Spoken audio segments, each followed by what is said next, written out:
जश्न किस चीज का बनाया जा रहा है तो भारतीय जनता पार्टी वाले बताएं कि उन्होंने किस चीज का बनाया था। जिस चीज का उन्होंने बनाया था अपने कार्यकाल में उसी का हम बना रहे हैं। सारी सरकारें अपनी उपलब्धियां उस दिन बताती हैं और हमारी उपलब्धियां उन उपलब्धियों को बताएंगे। और जनता से जुड़ी हुई कई ऐसे कार्य हमारी सरकार ने किए हैं जो पिछली भारतीय जनता पार्टी की सरकार नहीं कर पाई और भारतीय जनता पार्टी को इससे आपत्ति हो रही है। तो भारतीय जनता पार्टी को अपने कार्यकाल में सोचना चाहिए, जब उन्होंने जश्न मनाया था और 1400 करोड़ रुपए खर्च किया था तो उन्होंने क्यों मनाया था। भारतीय जनता पार्टी के लोग आर्थिक इमरजेंसी की परिभाषा बताएं क्या होती है। अगर उन्हें नहीं पता है तो वो संविधान को पढ़ें। आर्थिक इमरजेंसी उनकी जुबान पे आए, मुंह से बोलते हैं। आर्थिक इमरजेंसी क्या होती है पता भी है उनको। भारतीय जनता पार्टी के कुशासन में जो उन्होंने बदहाली प्रदेश की खजाने की कर दी थी, उस खजाने को हमने दुरुस्त करने का कार्य आरंभ किया है और इसी से भारतीय जनता पार्टी को तकलीफ हो रही है। बीजेपी कह रही है कोई गारंटी पूरी नहीं हो रही है, तो फिर ये जो ओल्ड पेंशन है ये क्या है। कुल ये मित्रों की सरकार है, क्योंकि प्रदेश की जनता माननीय मुख्यमंत्री की मित्र है, इसलिए मित्रों की सरकार है। द समर न्यूज़ देख रहे हैं आप। हिमाचल प्रदेश सरकार 11 तारीख को अपने 2 वर्ष के कार्यकाल पूरा होने पर बिलासपुर में जश्न मनाने की तैयारी कर रही है। वहीं भाजपा इस मुद्दे पर लगातार कांग्रेस पार्टी को घेर रही है। लगातार एजिटेशंस की बात की जा रही है। इस समय हमारे साथ बातचीत के लिए मौजूद हैं भोरंज के विधायक Suresh Kumar ji. Suresh ji, the summer news में आपका स्वागत है। Thank you. सर, सीधा सा सवाल है, आप 2 वर्ष के जश्न मना रहे हैं। भाजपा के जो सांसद हैं उनका कहना है कि ये सुख की सरकार ना होकर दुख की सरकार है, और जश्न जो है वो किस चीज का मनाया जा रहा है। इसका मैं एक ही जवाब देना चाहूंगा। जश्न किस चीज का बनाया जा रहा है तो भारतीय जनता पार्टी वाले बताएं कि उन्होंने किस चीज का बनाया था। जिस चीज का उन्होंने बनाया था अपने कार्यकाल में उसी का हम बना रहे हैं। सारी सरकारें अपनी उपलब्धियां उस दिन बताती हैं और हमारी उपलब्धियां उन उपलब्धियों को बताएंगे। और जनता से जुड़ी हुई कई ऐसे कार्य हमारी सरकार ने किए हैं जो पिछली भारतीय जनता पार्टी की सरकार नहीं कर पाई। उन तमाम चीजों को लेकर प्रदेश की जनता जश्न मना रही है, सरकार जश्न मना रही है और भारतीय जनता पार्टी को इससे आपत्ति हो रही है। तो भारतीय जनता पार्टी को अपने कार्यकाल में सोचना चाहिए, जब उन्होंने जश्न मनाया था और 1400 करोड़ रुपए खर्च किया था तो उन्होंने क्यों मनाया था। ये सारी बातें जो है भारतीय जनता पार्टी को बतानी चाहिए। महज ऐसे इनके पास कोई मुद्दा नहीं है और ये मुद्दा विहीन पार्टी हो गई है और अलग अलग गुटों में बटे हैं सारे और अलग अलग अपनी डफली अपना राग जो है अलाप रहे हैं। तो भारतीय जनता पार्टी को कोई गंभीरता से नहीं ले रहा है। सर, बीजेपी का आरोप है कि पहली सरकार है जो हिमाचल को आर्थिक इमरजेंसी के तौर पे ले आई थी, क्या कहेंगे। भारतीय जनता पार्टी के लोग आर्थिक इमरजेंसी की परिभाषा बताएं क्या होती है। अगर उन्हें नहीं पता है तो वो संविधान को पढ़ें। आर्थिक इमरजेंसी उनकी जुबान पे आए, मुंह से बोलते हैं। आर्थिक इमरजेंसी क्या होती है पता भी है उनको। आर्थिक इमरजेंसी है तो लगाएं आर्थिक इमरजेंसी। यहाँ पे किस बात के लिए आर्थिक इमरजेंसी है। कर्मचारियों को हमने जो थी वो पुरानी पेंशन दी, जो एरियर के पैसा था पेंशनर्स को वो हमने दिया, नौकरियां हम निकाल रहे हैं, विकास के कार्य हम कर रहे हैं, सारी चीजें हम कर रहे हैं। बागवानों को हम लाभ दे रहे हैं, महिलाओं को 1500 रुपए दे रहे हैं। किस चीज की आर्थिक तंगी है। आर्थिक तंगी कोई नहीं है। भारतीय जनता पार्टी के कुशासन में जो उन्होंने बदहाली प्रदेश की खजाने की कर दी थी, उस खजाने को हमने दुरुस्त करने का कार्य आरंभ किया है और इसी से भारतीय जनता पार्टी को तकलीफ हो रही है। प्रदेश किसी आर्थिक तंगी में नहीं है। हम आर्थिक सुधारों की तरफ आगे बढ़ रहे हैं और माननीय मुख्यमंत्री जी ने आर्थिक सुधारों की दिशा में कार्य आरंभ किया है और उसके बड़े सार्थक जो नतीजे आ रहे हैं, इससे भारतीय जनता पार्टी को तकलीफ हो रही है। बीजेपी का कहना है कि 10 गारंटियां की थी, कांग्रेस कहती है कि 5 गारंटियां पूरी हो गई हैं, लेकिन अभी तक बीजेपी का आरोप है कोई गारंटी पूरी नहीं हुई है। जो बाकी गारंटी है उस पर भी लोगों को धोखा दिया जा रहा है। बीजेपी कह रही है कोई गारंटी पूरी नहीं हो रही है, तो फिर ये जो ओल्ड पेंशन है ये क्या है। ये हमारी गारंटी थी। 1500 रुपए महिलाओं को हमने दिए, वो क्या है। दूध का मूल्य हमने 100 बताया लेकिन 55 हमने कर दिए और 100 भी हम करने वाले हैं। वो क्या गारंटी है? 680 करोड़ रुपए का जो स्टार्टअप कार्यक्रम था रोजगार से जुड़ा हुआ, वो हमने पूरा किया है। तो हमने 5 गारंटियां पूरी कर दी हैं और उसके बाद अन्य गारंटियों को हम 11 तारीख को भी अनाउंस कर रहे हैं। और ये गारंटियां हमने 5 वर्षों के लिए दी है, वो करेंगे। हमने पहली गारंटी दी थी कि सरकार बनने के 10 दिन के बाद जो है हम पुरानी पेंशन बहाल करेंगे, और वो हमने गारंटी 10 दिन में पूरी कर दी है। बाकी गारंटी हमने 5 वर्षों के लिए दी है, उनको पूरी करेंगे। भारतीय जनता पार्टी को इससे क्या तकलीफ है?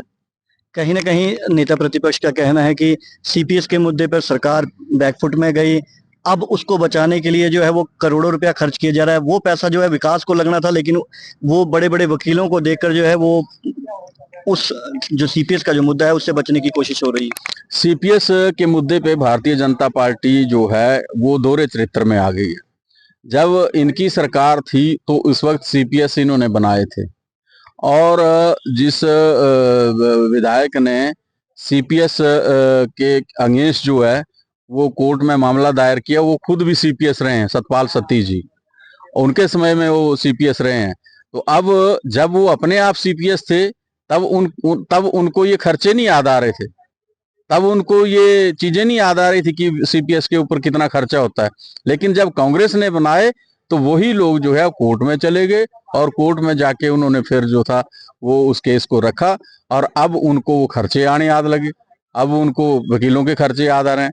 सरकार कोई भी खर्चा जो है अनावश्यक नहीं कर रही है। जो खर्चा जहां होना है वो ही करती है, और खर्चों के बारे में भारतीय जनता पार्टी ना ही कहे तभी अच्छा है, क्योंकि जितने बुरे तरीके से प्रदेश के संसाधनों का बुरा हाल इन्होंने किया है, जिस तरीके से प्रदेश के खजाने को भारतीय जनता पार्टी ने लूटा है, ऐसा लूटना जो है आज तक लूट नहीं मची कि भारतीय जनता पार्टी ने मचाई। तो उनको कोई नैतिक हक नहीं बनता है कि वो प्रदेश की आर्थिक स्थिति के बारे में कहे, प्रदेश के मुख्यमंत्री के ऊपर और बाकियों के ऊपर ऐसे आरोप लगाएं। उनका कोई नैतिक कर्तव्य नहीं बनता है। पूरे 2 साल में बीजेपी का एक ही कहना है, मित्रों की सरकार है, मित्रों की सरकार है। सिर्फ मित्रों को ही फायदा मिल रहा है क्या? बिल्कुल ये मित्रों की सरकार है, क्योंकि प्रदेश की जनता माननीय मुख्यमंत्री की मित्र है, इसलिए मित्रों की सरकार है। और पूरे विश्व में कोई ऐसी सरकार नहीं है जो शत्रुओं की सरकार होती हो। अगर शत्रुओं की कोई सरकार होती है तो उसकी परिभाषा जो है विपक्ष के लोग और भारतीय जनता पार्टी के लोग बता दें कि दुश्मनों की कौन सी सरकार होती है। सरकारें हमेशा मित्रों की होती है, और प्रदेश की जनता जो है जिन्होंने वोट डाले होते हैं वो सरकार के मित्र होते हैं, और उन्हीं के हित में कार्य किए जाते हैं। रही बात जिस तरफ वो इंगित करना चाहते हैं उसको हम समझते हैं। वो ये कहना चाह रहे हैं कि मित्र वो उनको कहते हैं जो बोर्डों के चेयरमैन बना दिए हैं, मेंबर बना दिए, उनको उनका अभिप्राय मित्र कहने से है। मैं जयराम ठाकुर जी से पूछना चाहता हूं कि 56 चेयरमैन उनके कार्यकाल में बने थे, तो वो बताएं क्या वो उनके मित्र थे या दुश्मन थे? 56, हमारे कार्यकाल में 15 बने हैं, और उनके कार्यकाल में 56 चेयरमैन अलग अलग बोर्डों के बने थे, जिनके ऊपर लाखों रुपए का जो हर महीने बोझ पड़ता था। तो क्या वो जयराम जी के मित्र थे या दुश्मन थे? तो ये उनको स्पष्ट करना चाहिए। अभी इनके टाइम में धवाड़ा जी जो थे वो चेयरमैन थे, तो वो बताएं वो मित्र थे इनके या दुश्मन थे? अभी हमारे यहाँ से जो बिलासपुर से नैना देवी से विधायक हैं रणधीर शर्मा जी, वो चेयरमैन थे, तो क्या वो जयराम के मित्र थे या दुश्मन थे? बालनाटा जी चेयरमैन थे, क्या वो दुश्मन थे या मित्र थे? तो ऐसे 56 लोग हैं जो उस वक्त भिन्न भिन्न पदों पे रहे और वो सरकार से लाभ उठाते रहे, तो उनके बारे में भी स्थिति स्पष्ट करनी चाहिए। और ये कांग्रेस के ऊपर आरोप लगा रहे हैं, हमने तो बनाए ही 15 हैं, हमने तो चेयरमैन ही 15 बनाए हैं।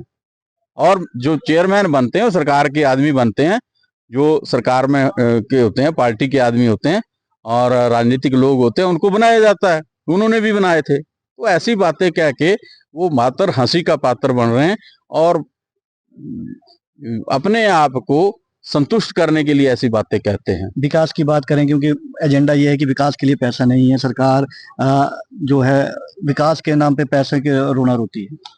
हमारे पास कौन से विकास के कार्यों के लिए कमी है?